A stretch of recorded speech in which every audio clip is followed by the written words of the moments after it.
I'm Inter-County Leader Editor Robert Taburn, and it's time again to check the leaderboard. The leaderboard is a look at some of the stories around Northwest Wisconsin that we're working on for next week's Inter-County Leader newspaper. Hello everyone, we're taking some time out to look ahead to some of the stories in the next edition of the Inter-County Leader, which comes out on Wednesday, February the 7th. Well, we're just now about 2 weeks away and counting from Wisconsin's spring primary election, which is scheduled to occur on Tuesday, February the 20th. Other key election dates to watch for this year include the spring election and presidential primary on Tuesday, April 2nd, the fall partisan primary on Tuesday, August the 13th, and the general election, which is slated to take place on Tuesday, November the 5th. In an extended story, myself and our reporters take time out to look at several of the key school board and village city elections that are coming up. About 80 anglers or so of all ages participated in the Baronet Civics Club's annual ice fishing contest on Shallow Lake. Well, in other years, the contest might have attracted 300 people or so. It was lack of good ice, which is a consensus for reduced participation this year.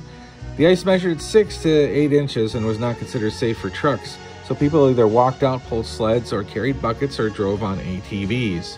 It was a warm, cloudy Saturday, so the old ice fishing posture of just sitting on an overturned bucket next to a hole in the ice was quite acceptable to many. The lake was dotted with just a few lightweight tent-style ice houses. Reporter Jennifer Williams will take us out on the ice.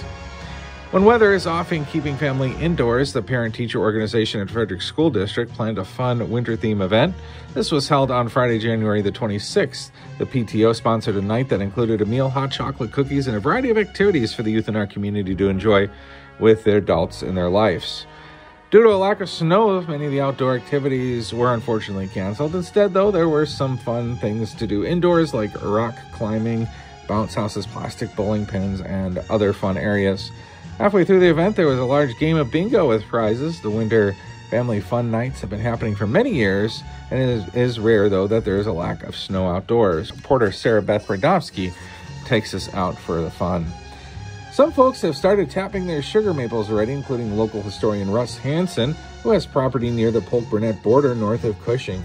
Hansen says, yeah, it's something they normally do mid-March, not the end of January, but the sap is already dripping with conditions right for the next 10 days of sap runs. This is by far the earliest season that Hansen can remember in his 73 years of syrup making. We'll look into how this unusual winter weather and lack of snow is changing things up this season for those who harvest maple sugar.